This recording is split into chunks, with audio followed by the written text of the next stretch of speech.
तो बच्चों कैसे हैं आप सब। बहुत बहुत स्वागत है आपका आज की इस वीडियो में। आज का ये वीडियो क्लास 12th के बच्चों के लिए बहुत ज़्यादा खास होने वाला है, क्योंकि आज की इस वीडियो में हम लोग देखने वाले हैं क्लास 12th का जो पॉलिटिकल साइंस सब्जेक्ट है आपका, जिसका कि कल आपका मिड टर्म का एग्जाम होने वाला है। तो उसके लिए एक इंपॉर्टेंट सैंपल क्वेश्चन पेपर आज की इस वीडियो में हम लोग देखने वाले हैं। और ये सैंपल पेपर आपको बहुत ज़्यादा मदद करेगा, जो कल यानी कि 29 सितंबर, जी हाँ बच्चों, 29 सितंबर 2023 को जो आपका मिड टर्म का पेपर होने वाला है class 12th political science subject का, उसके अंदर क्योंकि जो भी क्वेश्चंस हम लोग डिस्कस करेंगे इस सैंपल पेपर के अंदर, उसमें से बहुत सारे क्वेश्चंस आपके पेपर में कल डिट्टो रिपीट होकर के आ सकते हैं। तो वीडियो को पूरा जरूर देखिएगा। और अगर आप चाहते हैं कि इसी प्रकार की वीडियोस हम आपके लिए लेकर के आते रहें, तो इस वीडियो को ज्यादा से ज्यादा लाइक कीजिएगा। जितना ज्यादा आप वीडियो को लाइक करते हैं उतना ज्यादा हमारा मोटिवेशन बढ़ता है और वीडियोस को बनाने के लिए। चैनल पर अगर आप नए आ गए हैं, विद्यालय स्टडी पॉइंट को अभी तक आपने सब्सक्राइब नहीं किया है तो सब्सक्राइब कर लीजिए। इसी तरह की वीडियोस हम आपके लिए लेकर के आते रहते हैं। जैसे ही आप चैनल को सब्सक्राइब करेंगे, बगल में आपको बेल का घंटी या घंटा कुछ भी कह सकते हैं उसका आइकन देखने को मिलेगा, उसको प्रेस करके ऑल पे क्लिक कर दीजिएगा, जिससे कि जो भी हम नया वीडियो डाले उसका नोटिफिकेशन सबसे पहले आपके फोन पर आ जाया करे और आपकी जो तैयारी है एग्जाम्स के लिए वो और भी बेहतर से बेहतर तरीके से हो सके। चलिए हम अपने वीडियो को शुरू करते हैं। और हाँ बच्चों, ये जो है हमारा पॉलिटिकल साइंस का चौथा सैंपल पेपर होने वाला है, फोर्थ सैंपल पेपर होने वाला है। इससे पहले हमने 3 सैंपल पेपर ऑलरेडी अपलोड कर रखे हैं आपका जो कल पेपर होने वाला है ना मिड टर्म एग्जाम, उसके लिए। तो अगर अभी तक आपने 3 सैंपल पेपर का वीडियो नहीं देखा है तो चैनल पे अगर आप जाएंगे, वहां पर प्लेलिस्ट वाला सेक्शन आपको देखने को मिलेगा, जिसके अंदर हमने सारे सैंपल पेपर की वीडियोस एक ही प्लेलिस्ट में जो है सो कि ऐड कर रखी है। तो आप वहां से क्लिक करके देख सकते हैं, ठीक है। और जरूर देख करके जाइएगा, मस्ट एकदम रिकमेंडेड वाला होता है ना, वो मैं आपको कहना चाहूंगा। कल के पेपर में आपको बहुत ज्यादा हेल्प करेंगे ये सैंपल पेपर्स, ठीक है। चलिए हम अपने वीडियो को शुरू करते हैं। तो क्लास 12th है हमारा, सब्जेक्ट है पॉलिटिकल साइंस, और पॉलिटिकल का जो कल पेपर होगा वो 3 घंटे का होगा। मैक्सिमम मार्क्स जो आपके रहने वाले हैं वो 80 रहने वाले हैं, यानी कि 80 नंबर का आपका पेपर आएगा। नीचे चले तो यहाँ पर आपको सामान्य निर्देश दे रखा है, जिसको मैंने पहले के सैंपल पेपर वाली वीडियोस में बहुत अच्छी तरीके से एक्सप्लेन कर रखा है।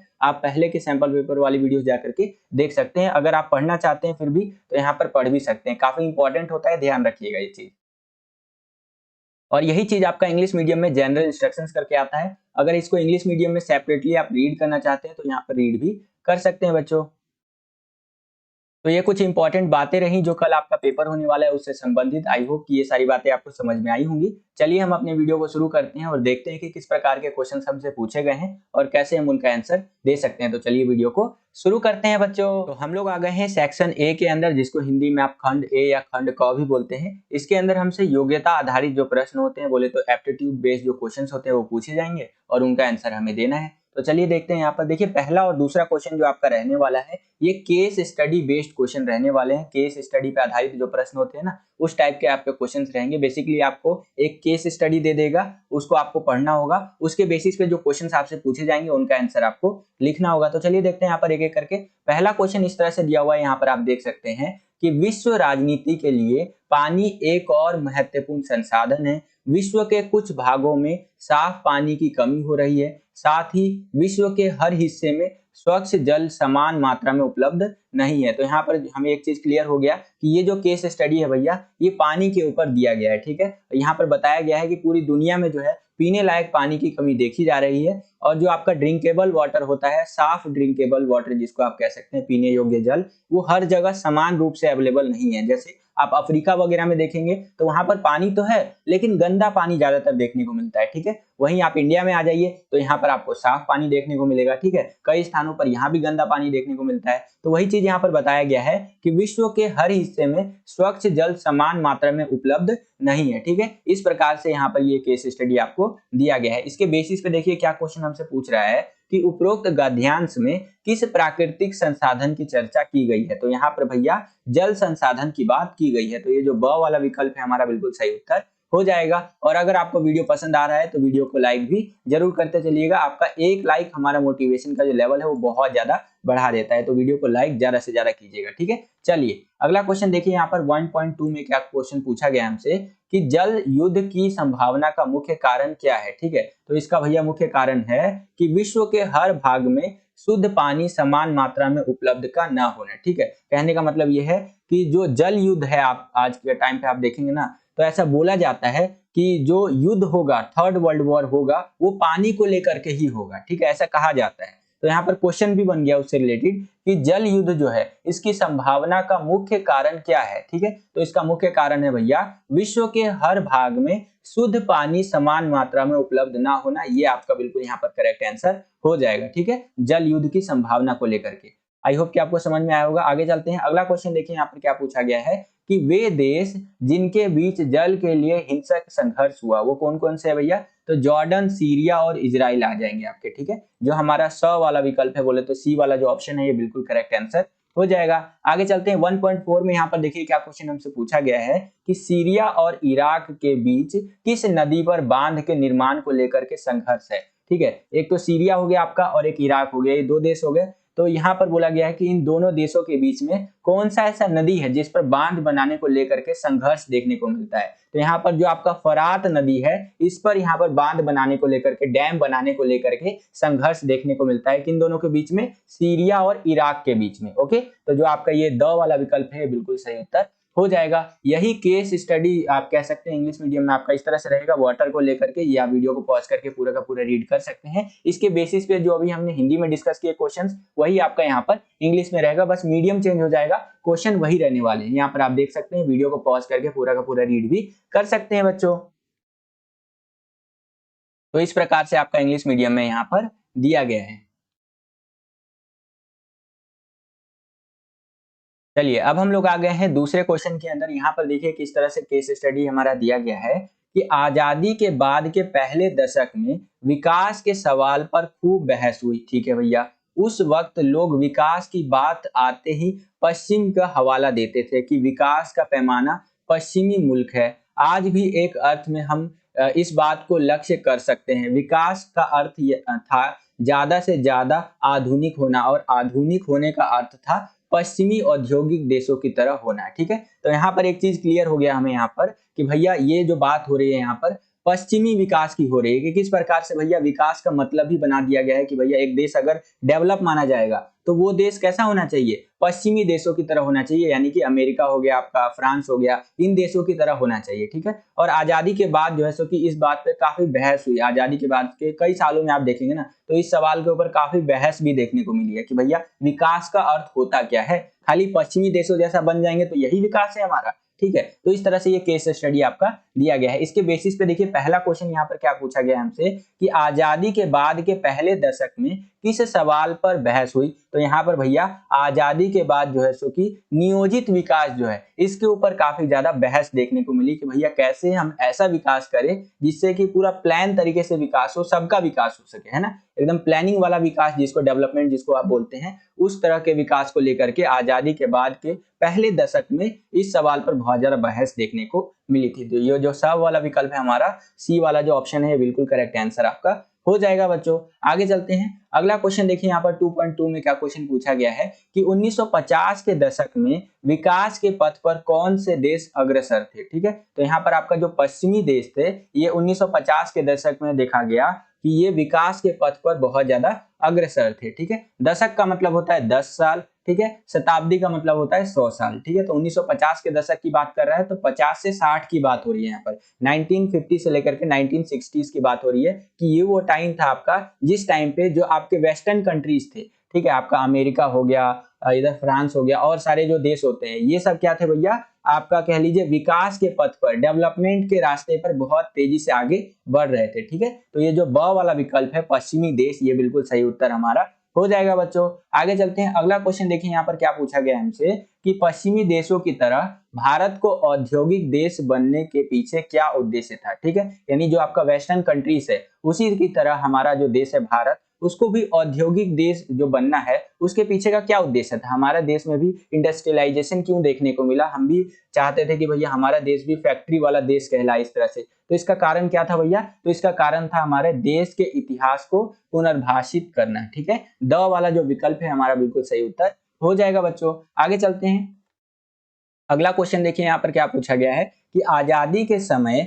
भारत ने अर्थव्यवस्था के किस विकास के मॉडल को अपनाया था। ठीक है, तो हमारे सामने दो ऑप्शन थे, या तो हम समाजवाद को अपना ले या तो पूंजीवाद को अपना ले। लेकिन हम भैया यहाँ पर क्या थे, उस टाइम पे नेम को फॉलो करते थे, है ना, गुटनिरपेक्ष को फॉलो करते थे कि ना तो हम भैया अमेरिका के साथ रहेंगे और ना तो हम यहाँ पर किसके साथ रहेंगे, सोवियत संघ के साथ रहेंगे। क्योंकि हमें जो आजादी मिली थी उस टाइम पे वो मिली थी 1947 में। ठीक है, अब 1947 में कोल्ड वॉर यानी कि शीत युद्ध चल रहा था। एक तो आपका इधर यूएस था और दूसरी तरफ आपका यहाँ पर यूएसएसआर था। तो दोनों की आइडियोलॉजी अलग अलग थी। अब हमें इन दोनों में से चूज करना था कि किसको हम फॉलो करेंगे। लेकिन हमने बोला भैया हम है सख्त लौंडे। ठीक है, हम ना तो यूएस के साथ अमेरिका के साथ नहीं जाएंगे, ना ही यहाँ पर सोवियत संघ के साथ जाएंगे, यूएसएसआर के साथ जाएंगे। अपन है सख्त लौंडे। अपन भैया यहाँ पर मिश्रित मॉडल अपनाएंगे, यानी कि थोड़ा बहुत जो है सो कि पूंजीवाद को भी फॉलो करेंगे और थोड़ा बहुत जो है समाजवाद को भी फॉलो करेंगे। तो यहाँ पर हमने अपना लिया मिश्रित मॉडल। तो आप देखेंगे हमारे देश के अंदर एक ऐसा व्यक्ति भी है जो अंबानी जितना अमीर है, या अंबानी जी भी है, अडानी जी भी है, इतने अमीर अमीर आदमी भी देखने को मिलेंगे,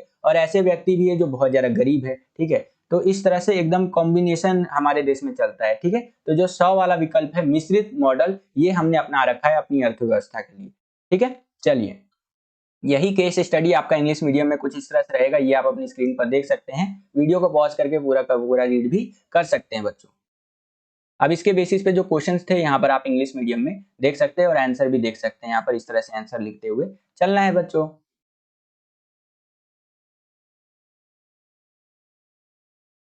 अब हम लोग आ गए हैं question number 3rd and 4th के अंदर, जो कि आपका सोर्स बेस्ड क्वेश्चन रहने वाले हैं, स्रोत आधारित प्रश्न रहने वाले हैं। यहाँ पर आपको जो है सो कि स्रोत दे देगा, उसको आपको पढ़ना है और उसके बेसिस पे जो आपसे क्वेश्चंस पूछे जाएंगे उनका आंसर आपको देना है। तो चलिए देखते हैं यहाँ पर किस तरह से क्वेश्चन हुआ पूछ लिया है। तो तीसरा क्वेश्चन देखिए, स्रोत आधारित कुछ इस प्रकार से दिया गया है यहाँ पर कि रूस अपने विघटन से पूर्व सोवियत संघ का वृहत भाग था। यानी कि जो आपका रशिया है, ठीक है, वो सोवियत संघ जब नहीं टूटा था तो उससे पहले ये देखा गया कि सोवियत संघ में जितने भी देश शामिल थे ना, उनमें से जो रूस था आपका वो बहुत बड़ा भाग था। ठीक है, सोवियत संघ का 1980 के दशक के अंत में और 1990 के दशक की शुरुआत में सोवियत संघ के विघटन के बाद रूस यूएसएसआर के मजबूत उत्तराधिकारी के रूप में उभरा। ठीक है, तो यहाँ पर बताया गया है कि जैसे ही हमारा सोवियत संघ टूटा तो जो उसका उत्तराधिकारी बना, ठीक है, वो रूस बना। यहाँ पर हमारा जैसे आपका यहाँ पर लीग ऑफ नेशन जो है टूट गया या उसको हटा दिया गया एक तरह से, तो उसका उत्तराधिकारी कौन बना यहाँ पर हमारा,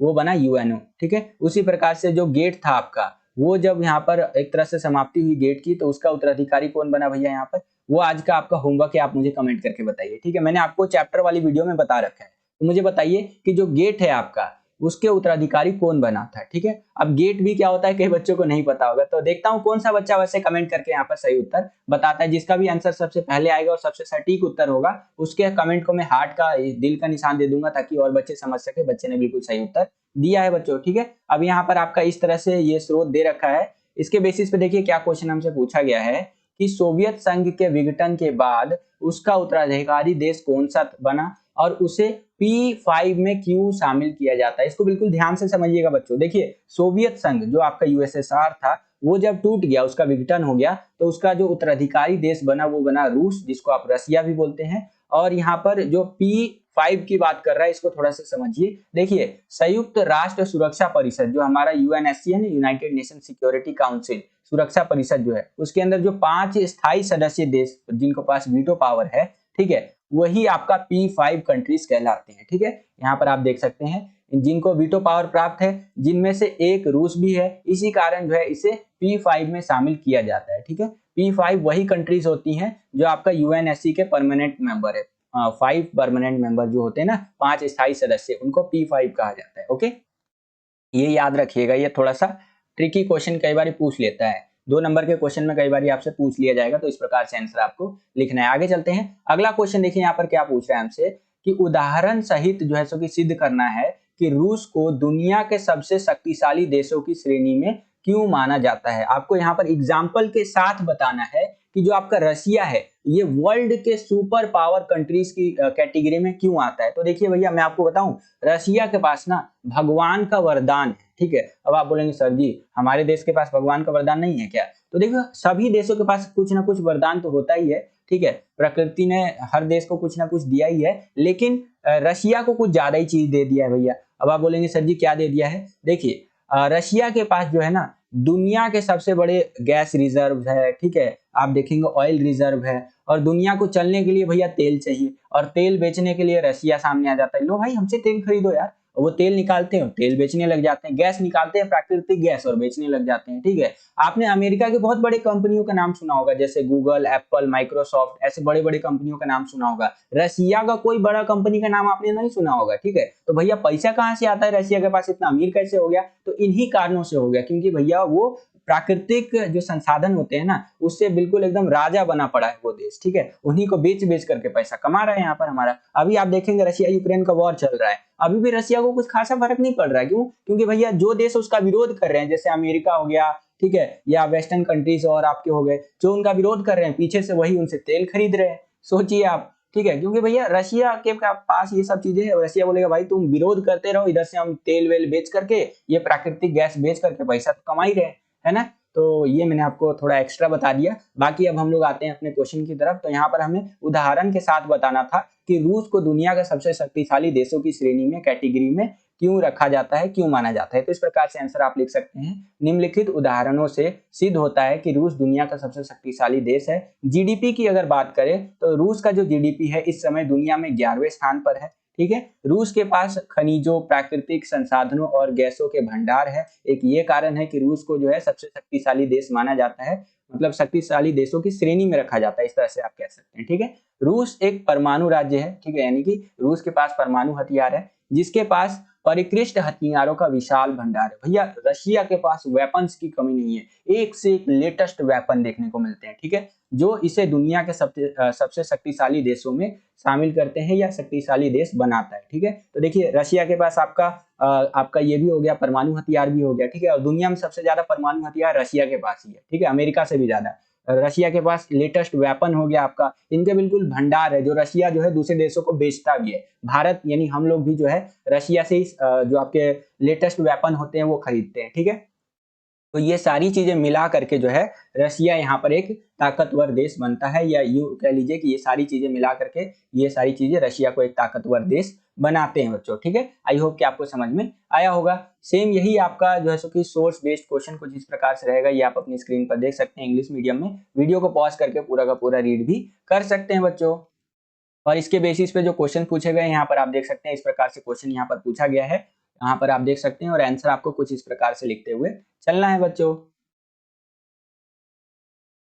चौथा क्वेश्चन देखिए बच्चों, ये भी आपका स्रोत आधारित प्रश्न रहने वाला है, और यहाँ पर जो स्रोत दिया गया है वो कुछ इस प्रकार से दिया गया है कि आजादी के बाद से श्रीलंका की राजनीति पर बहुसंख्यक सिंघली समुदाय के हितों की नुमाइंदगी करने वाला दबदबा यहाँ पर रहा है, और यहाँ जो सो कि लोग भारत छोड़कर श्रीलंका आ बसे थे। एक बड़ी तमिल आबादी के खिलाफ जो है तमिलों का बसना श्रीलंका के आजाद होने के बाद भी जारी रहा। सिंघली राष्ट्रवादियों का मानना था कि श्रीलंका में तमिलों के साथ कोई रियायत नहीं बरतनी चाहिए, क्योंकि श्रीलंका सिर्फ सिंघली लोगों का है। तमिलों के प्रति उपेक्षा भरे बर्ताव से एक उग्र तमिल राष्ट्रवाद की आवाज बुलंद हुई, ठीक है। कहने का मतलब यह है कि जो आपका श्रीलंका है वहां पर जो मूल निवासी माने जाते हैं, वहां के जो लोग माने जाते हैं वो सिंघली लोग माने जाते हैं, ठीक है। लेकिन वहां पर एक तरह से कह सकते हैं भारत के जो तमिल लोग हैं वो धीरे धीरे जाकर के बसने लग गए। अब जैसे ही वहां पर जाकर के वो बसने लग गए तो वहां के जो मूल निवासी थे आपके सिंघली लोग, वो बहुत ज्यादा भड़क गए।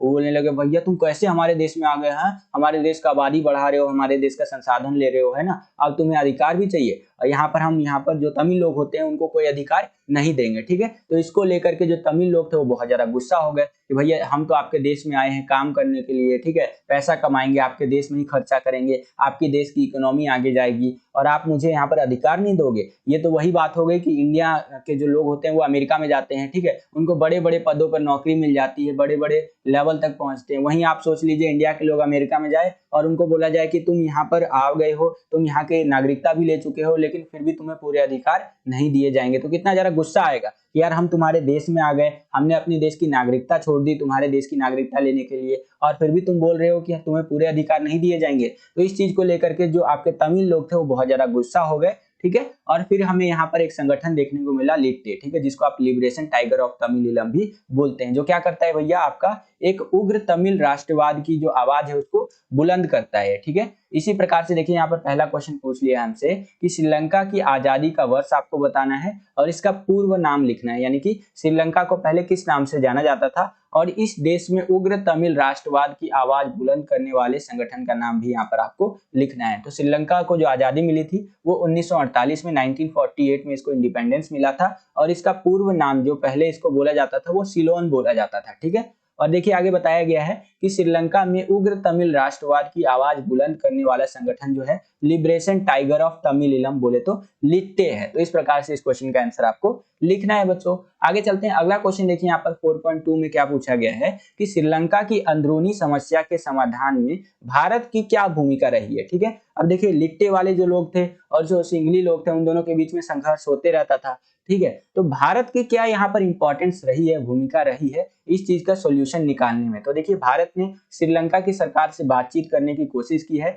और 1987 में भारतीय सरकार द्वारा प्रत्यक्ष रूप से इस समस्या के समाधान हेतु यहाँ पर एक तरह से कह लीजिए हम लोग शामिल भी हुए थे, अपनी सेना भी भारत ने भेजी थी, ठीक है, जिसको शांति सेना बोला जाता है, वहां भेजा गया था। लेकिन कोई end of the day result निकल करके नहीं आया, सेना को एक तरह से वापस ही आना पड़ा और हम जो यहाँ पे सॉल्यूशन निकालने के लिए गए थे वो पूरा का पूरा जो प्लान था वही फेल हो गया, ठीक है। तो कोई सॉल्यूशन यहाँ पर नहीं निकल पाया। तो इस प्रकार से आंसर आप लिख सकते हैं। यही स्रोत जो है आपका, जिसको आप सोर्स भी बोलते हैं, वो इंग्लिश मीडियम में आपका कुछ इस प्रकार से रहेगा। ये आप अपनी स्क्रीन पर देख सकते हैं, वीडियो को पॉज करके रीड भी कर सकते हैं बच्चों, ठीक है। अब इसके बेसिस पे इस तरह से क्वेश्चन हमारे पूछे गए थे और आंसर आपको कुछ इस प्रकार से लिखते हुए चलना है बच्चों। ये आप अपनी स्क्रीन पर देख सकते हैं, वीडियो को पॉज करके पूरा का पूरा रीड आप कर सकते हैं। अब हम लोग आ गए हैं 5वें क्वेश्चन के अंदर। यहाँ पर जो क्वेश्चन रहेगा आपका ये कार्टून पर आधारित रहने वाला है, देख सकते हैं बताया भी गया है कि दिए गए कार्टून का ध्यान पूर्वक अध्ययन कर इस पर आधारित प्रश्नों के उत्तर दीजिए। तो यहाँ पर ये जो कार्टून है आपका, ये वैसे एक तरह से चित्र आप समझ सकते हैं, इस तरह से दिया गया है, इसको ध्यान से देखना है और इसके बेसिस पे जो आपसे क्वेश्चन पूछे जाएंगे उनका आंसर आपको देना है। तो अगर आप यहाँ पर ध्यान से देखेंगे तो ये आपका एक साइकिल का चित्र है इस तरह से, जिसको कार्टून के फॉर्मेट में बनाया गया है, ठीक है। यहाँ पर लिखा गया है चीन, ठीक है। तो यानी कि ये जो साइकिल है आपका ये चीन से संबंधित है। अगर आप ध्यान से देखेंगे तो इस साइकिल के जो 2 टायर है आपके, इन दोनों टायर में ऐसे इस टाइप का रिम होता है ना, हमारे इधर लोकल लैंग्वेज में तो रिम बोलते हैं इसको, इस टाइप का आप देखते होंगे। लेकिन इसके 2 टायर में इस टाइप का स्ट्रक्चर नहीं है। एक में तो दरांती का इस तरह से जो चित्र है वो दिया गया है और दूसरे में आपका डॉलर का साइन है। तो ये क्या दिखाता है, ये दिखाता है भैया, ये जो आपका दरांती का चित्र है ये तो चीन की पार्टी को दिखाता है, उसको रेफरेंस करके ये बनाया गया है। और दूसरा जो डॉलर है ये पूंजीवाद को दिखा रहा है यहाँ पर, ठीक है। ये किस प्रकार से यहाँ पर चाइना में चेंजेस देखने को मिले हैं। चाइना धीरे धीरे अब पूंजीवादी देश की ओर बढ़ता जा रहा है और बन गया यार, अब तो पूंजीवादी देश ही लगभग बन गया वो पूरा। खैर यहाँ पर देखिए क्वेश्चन क्या पूछा गया है इसी चित्र से संबंधित कि चीन का प्रतिनिधित्व करने के लिए साइकिल को एक प्रतीक के रूप में क्यों चुना गया, एक सिंबल के रूप में क्यों चुना गया है चीन को यहाँ पर दिखाने के लिए। तो चीन को साइकिल के रूप में इसलिए दिखाया गया है क्योंकि पूरी दुनिया में सबसे ज्यादा जो साइकिल का प्रयोग होता है वो चीन में किया जाता है, ठीक है। तो इस प्रकार से इस क्वेश्चन का आंसर आपको लिखना है। और अगर आपको वीडियो पसंद आ रहा है बच्चों तो अगेन एंड अगेन बोलना चाहूंगा आपको मैं, लाइक जरूर कीजिएगा। बहुत ज्यादा मेहनत लगता है आपके लिए इस तरह का सैंपल पेपर डिजाइन करने में, बनाने में, ठीक है। लिटरली मैं आपको बता रहा हूँ एक सैंपल पेपर को बनाने में ना 5 से 6 घंटे का टाइम लगता है, ठीक है। और उसके बाद वीडियो रिकॉर्ड करना, अपलोड करना, उसमें टाइम अलग लगता है। तो इतनी मेहनत के लिए आप एक लाइक तो कर ही सकते हैं, ये आपके लिए फ्री है, लेकिन इससे हमारा मोटिवेशन का लेवल बहुत ज्यादा बढ़ जाता है। अभी तो आपका पॉलिटिकल साइंस का कल पेपर होगा, उसके बाद आपका इंग्लिश का एग्जाम भी बचा है और भी एग्जाम्स बचे हैं, तो उनकी भी तैयारी हम आपका अच्छी तरीके से करवा देंगे। इसके लिए आपको क्या करना है, इस वीडियो को लाइक कर दीजिए और जिससे कि हमारा मोटिवेशन लेवल बढ़े। चैनल पर अगर आप नए आ गए हैं, चैनल को सब्सक्राइब नहीं किया है तो सब्सक्राइब भी जरूर कर लीजिएगा, ठीक है। चलिए दूसरा क्वेश्चन देखिए यहाँ पर क्या पूछा गया है कि साइकिल के 2 पहिए के भीतर के चिन्ह क्या दर्शाते हैं। तो यहाँ पर देखिए साइकिल का जो अगला पहिया है उसमें हथौड़ी और दराती का चित्र है, ठीक है। मैं आपको दिखा देता हूँ, ये देख रहे हैं यहाँ पर हथौड़ी और दराती है, ठीक है। ये क्या दिखाते हैं, ये चीन की कम्युनिस्ट पार्टी को दर्शाता है। वहीं साइकिल के पिछले पहिए की बात की जाए तो उसमें डॉलर का चिन्ह दिखाया गया है जो कि पूंजीवादी दुनिया को दर्शाता है, ठीक है। तो इस प्रकार से आंसर आप लिख सकते हैं बच्चों। यही आपका जो कार्टून रहेगा उसके क्वेश्चंस इंग्लिश मीडियम में इस तरह से रहेंगे। यहाँ पर आपको इंस्ट्रक्शंस दी गई है और ये कार्टून इस तरह से आप देख सकते हैं, या चित्र कह लीजिए, इस तरह से इंग्लिश मीडियम में रहेगा। इससे रिलेटेड जो क्वेश्चन है यहाँ पर आप देख सकते हैं और इस प्रकार से आंसर आपको लिखते हुए चलना है बच्चों। तो अब हम लोग आ गए हैं सेक्शन बी के अंदर, जिसको हिंदी में आप खंड बी या खंड ख कह सकते हैं। इसके अंदर हमसे वस्तुनिष्ठ प्रकार के जो प्रश्न होते हैं, बोले तो ऑब्जेक्टिव टाइप के जो क्वेश्चंस होते हैं वो पूछे जाएंगे। बेसिकली एमसीक्यू वाले क्वेश्चंस हो गए, आपके शॉर्ट क्वेश्चंस हो गए, इस तरह के क्वेश्चंस हमसे यहाँ पर पूछे जाएंगे और उनका आंसर हमें देना है। ठीक है, ये जो सेक्शन रहेगा आपका, इसके अंदर क्वेश्चन नंबर 6 से लेकर के 21 तक क्वेश्चन हमसे पूछे जाएंगे और जो भी निर्देश दिए गए होंगे, इंस्ट्रक्शंस दी गई होंगी, उसके बेसिस पे ही उनका आंसर आपको लिखना है। तो चलिए देखते हैं एक एक करके क्वेश्चंस को। यहाँ पर जो आपका छठा क्वेश्चन है ये एमसीक्यू बेस्ड रहने वाला है। तो देखिए क्वेश्चन क्या पूछा गया है कि स्वतंत्रता प्राप्ति के समय भारत में लगभग कितनी रियासतें थी, कितने प्रिंसली स्टेट थे। तो मैंने आपको 85 बार बता रखा है, जब हमारा देश जो है आजाद हुआ था तो हमारे देश में जो है सो कि 565 प्रिंसली स्टेट, बोले तो आपका 565 देसी रियासतें थी। तो इस हिसाब से ऑप्शन नंबर जो हमारा सी है या ग कह लीजिए, ये बिल्कुल करेक्ट आंसर हो जाएगा। सेम यही क्वेश्चन इंग्लिश मीडियम में इस तरह से रहेगा, यहाँ पर आप देख सकते हैं, और ऑप्शन नंबर सी हमारा करेक्ट आंसर हो जाएगा। आगे चलते हैं, सातवां क्वेश्चन देखिए यहाँ पर क्या पूछा गया है कि सुरक्षा परिषद के सदस्यों की संख्या के संदर्भ में सही विकल्प चुनना है आपको। ठीक है, तो देखिए सुरक्षा परिषद में 5 स्थायी सदस्य होते हैं और 10 अस्थायी सदस्य होते हैं। टोटल जो यहाँ पर मेंबर होते हैं वो 15 होते हैं। तो इस हिसाब से ऑप्शन नंबर जो 4th है हमारा, ये बिल्कुल करेक्ट आंसर हो जाएगा हमारा। सेम यही क्वेश्चन इंग्लिश मीडियम में इस तरह से रहेगा, ये आप अपनी स्क्रीन पर देख सकते हैं, और 4th वाला ऑप्शन जो है हमारा बिल्कुल करेक्ट आंसर हो जाएगा। आठवां क्वेश्चन देखिए बच्चों, यहाँ पर क्या पूछा गया है हमसे कि सुरक्षा की जरूरत किसे कहते हैं। ठीक है, अब यहाँ पर आप ऑप्शंस को पढ़ेंगे कि राज्य को, व्यक्ति को, समुदायों को, या सभी को, समुचित मानवता को, तो आप कंफ्यूज होंगे कि यार यहाँ पर क्वेश्चन क्या पूछा है हमसे, सुरक्षा की जरूरत किसे कहते हैं, करेक्ट आंसर यहाँ पर हो क्या सकता है। तो यहाँ पर करेक्ट आंसर जो आपका होगा बच्चों, वो होगा ऑप्शन नंबर डी। ठीक है, जो सुरक्षा की जरूरत है, वो क्या जरूरत है आज के टाइम पे, क्या नीड है भैया, कि सभी को सुरक्षित रखा जा सके। ठीक है, समुचित मानव जाति को हर एक प्रकार की सुरक्षा हम प्रदान कर सके, चाहे आपका आतंकवादियों से सुरक्षा हो, ग्लोबल वार्मिंग हो जाए, ठीक है, या कोई प्राकृतिक आपदाएं हो जाए, तो सभी से जब पूरी मानव जाति को, पूरी ह्यूमैनिटी को हम लोग यहाँ पर सुरक्षित रखेंगे, यही हमारा सुरक्षा की जरूरत है आज के टाइम पे। ठीक है, तो इस हिसाब से ऑप्शन नंबर जो डी है ये हमारा बिल्कुल करेक्ट आंसर हो जाएगा बच्चों। सेम यही क्वेश्चन इंग्लिश मीडियम में इस तरह से रहेगा, ये आप अपनी स्क्रीन पर देख सकते हैं, और डी वाला ऑप्शन हमारा करेक्ट आंसर हो जाएगा। नेक्स्ट क्वेश्चन देखिए, रियो सम्मेलन कब हुआ, इसका आंसर आप मुझे कमेंट करके बताइए। देखता हूं कितने बच्चे यहाँ पर करेक्ट आंसर कमेंट करके बता सकते हैं। पहला ऑप्शन है 1992 में, दूसरा है 1997 में, तीसरा है 2002 में, या फिर 4th है हमारा उपरोक्त में से कोई नहीं। ठीक है, जिस भी बच्चे का आंसर सबसे पहले आएगा और सबसे सटीक आंसर आएगा, ठीक है, सबसे सही आंसर आएगा, उस बच्चे का आंसर को मैं यहाँ हार्ट का यानी दिल का निशान दे दूंगा, ताकि और बच्चे समझ सके बच्चे ने बिल्कुल सही आंसर दिया है बच्चों। सेम यही क्वेश्चन इंग्लिश मीडियम में इस तरह से रहेगा, ये आप अपनी स्क्रीन पर देख सकते हैं, और करेक्ट आंसर आप मुझे कमेंट करके बताइए। नेक्स्ट क्वेश्चन देखिए यहाँ पर क्या है, 10वां क्वेश्चन, कि पंडित जवाहरलाल नेहरू जी के द्वारा भाग्य वधु से चीर प्रतिचीर भेंट जो भाषण है ये कब दिया गया। तो ये दिया गया था भैया 14-15 अगस्त यानी 1947 को, जब हमें आजादी मिली थी ना, 14-15 अगस्त की मध्य रात्रि को, तभी ये जो फेमस भाषण है, ये फेमस स्पीच है, ये दिया गया था। ठीक है, सेम यही क्वेश्चन इंग्लिश मीडियम में आपका कुछ इस तरह से रहेगा, ये आप अपनी स्क्रीन पर देख सकते हैं, और ऑप्शन नंबर जो सेकंड है हमारा, मिडनाइट ऑफ 14-15 अगस्त 1947, ये बिल्कुल करेक्ट आंसर हो जाएगा बच्चों। आगे चलते हैं, अगला क्वेश्चन देखिए, वर्तमान समय में 11वां क्वेश्चन है कि वर्तमान समय में किन दो देशों के बीच में युद्ध चल रहा है। तो यूक्रेन रशिया का वॉर चल रहा है, आप सभी बच्चों को पता है। ठीक है, तो ऑप्शन नंबर जो सेकंड है बिल्कुल करेक्ट आंसर हो जाएगा। सेम यही क्वेश्चन इंग्लिश मीडियम में इस तरह से रहेगा, और सेकंड वाला जो ऑप्शन है हमारा बिल्कुल करेक्ट आंसर हो जाएगा बच्चों। आगे चलते हैं, 12वां क्वेश्चन देखिए यहाँ पर क्या है कि इस दल में एक देश, एक संस्कृति व एक राष्ट्र के विचारों पर बल दिया। ठीक है, ये जो दल है आपका, इसने एक देश, एक संस्कृति और एक राष्ट्र का जो ये विचार था, एक तरह से कह सकते हैं ये आइडिया था, इसको ज्यादातर यहाँ पर बल दिया था। तो ये कौन सा दल है भैया, भारतीय जनसंघ। ऑप्शन नंबर जो थर्ड है बिल्कुल करेक्ट आंसर हो जाएगा। सेम यही क्वेश्चन इंग्लिश मीडियम में इस तरह से रहेगा, ये आप अपनी स्क्रीन पर देख सकते हैं, और थर्ड वाला ऑप्शन हमारा बिल्कुल करेक्ट आंसर हो जाएगा बच्चों। आगे चलते हैं, अब हम लोग आ गए हैं क्वेश्चन नंबर 13 से लेकर के 16, जो ये हमारा क्वेश्चन है, इसके अंदर यहाँ पर हमें फिल इन द ब्लैंक्स यानी कि रिक्त स्थान दे दिया गया है, जिसकी हमें पूर्ति करनी है। तो चलिए भैया पूर्ति कर देते हैं। 13वां क्वेश्चन देखिए यहाँ पर क्या है कि श्रीलंका को डैश संघर्ष का सामना करना पड़ा। तो जातीय संघर्ष जो है, इसका सामना श्रीलंका को करना पड़ा। सेम यही क्वेश्चन इंग्लिश मीडियम में इस तरह से रहेगा, और आंसर कुछ इस प्रकार से आपको लिखना है बच्चों। आगे चलते हैं, 14वां क्वेश्चन देखिए यहाँ पर क्या है कि ओजोन परत में छेद होना या छेद होने का प्रमुख कारण डैश गैस की मात्रा में कमी का होना है। तो ओजोन जो हमारा गैस है वो धीरे धीरे कम होता जा रहा है, जिससे कि जो ओजोन लेयर है ये हमारा उसके अंदर छेद होता जा रहा है। ठीक है, आपको पता होगा जो हमारी धरती है उसके ऊपर इस तरह से ओजोन की एक लेयर है। ठीक है, और ये ओजोन जो है गैस ये धीरे धीरे कम होता जा रहा है। ठीक है, क्योंकि हम लोग CFC क्लोरोफ्लोरोकार्बन ये बहुत ज्यादा प्रोड्यूस कर रहे हैं आपका धरती से, जिससे कि ये जो ओजोन लेयर है इसके अंदर छेद होता जा रहा है और सूरज से जो हानिकारक किरणें हैं वो धरती के ऊपर डायरेक्ट आ रही हैं। ठीक है, जो कि जो मानव जाति है उसके लिए कहीं ना कहीं खतरा है। ठीक है, तो ये हमें बचाना चाहिए अपनी धरती को, ओजोन लेयर को प्रोटेक्ट करना चाहिए। लेकिन क्या करें भैया, ओजोन लेयर में छेद तो होता ही जा रहा है। तो ओजोन लेयर में जो छेद हो रहा है उसका प्रमुख कारण क्या है भैया, यहाँ पर जो हमारा ओजोन गैस है उसकी मात्रा में कमी हो रही है। ठीक है, ये हमारा बिल्कुल करेक्ट आंसर हो जाएगा। सेम यही क्वेश्चन इंग्लिश मीडियम में इस तरह से रहेगा, यहाँ पर आप देख सकते हैं, और ओजोन जो है हमारा बिल्कुल करेक्ट आंसर होगा।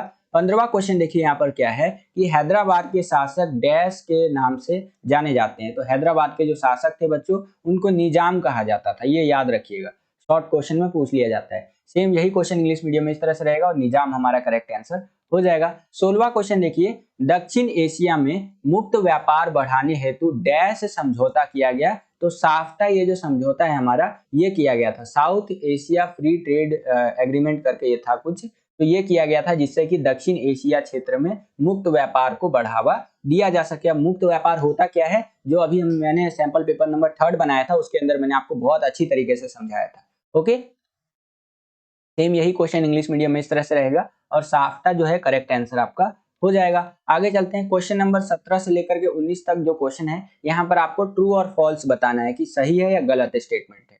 तो देखते हैं भैया, यहाँ पर 17वां क्वेश्चन क्या दिया गया है कि स्टैच्यू ऑफ यूनिटी प्रतिमा जो है, ये जो मूर्ति है ये नेहरू जी से संबंधित है। तो ये गलत है आपका। ये जो स्टैच्यू ऑफ यूनिटी है जो गुजरात में आपको देखने को मिलेगा, ये भैया हमारा सरदार वल्लभ भाई पटेल जी से संबंधित है। ठीक है, तो ये जो स्टेटमेंट है हमारा गलत है, तो यहाँ पर क्या हो जाएगा, फॉल्स हो जाएगा। ठीक है, यहाँ पर इंग्लिश मीडियम में भी देख सकते हैं। 18वां क्वेश्चन देखिए बच्चों, यहाँ पर क्या है कि दक्षिण एशिया क्षेत्र में चीन को भी शामिल किया जाता है, साउथ एशियन रीजन में चाइना को भी इंक्लूड किया जाता है। तो नहीं किया जाता है, ये गलत स्टेटमेंट है, ये फॉल्स हो जाएगा आपका। ठीक है, चाइना जो है साउथ एशिया में नहीं आता है, यहाँ पर इंग्लिश में भी आप देख सकते हैं। अगला क्वेश्चन देखिए 19वां क्वेश्चन कि यूएनओ के वर्तमान महासचिव एंटोनियो गुटेरेस जी है। तो बिल्कुल सही बात बोल रहे हैं यहाँ पर, एंटोनियो गुटेरेस जी जो है करंट सेक्रेटरी जनरल है आपका यूएनओ के, और उससे पहले हमारे बान की मून जी थे, उससे पहले कॉफी अन्ना जी थे। ठीक है, तो ये जो स्टेटमेंट है बिल्कुल करेक्ट है, सही हो जाएगा।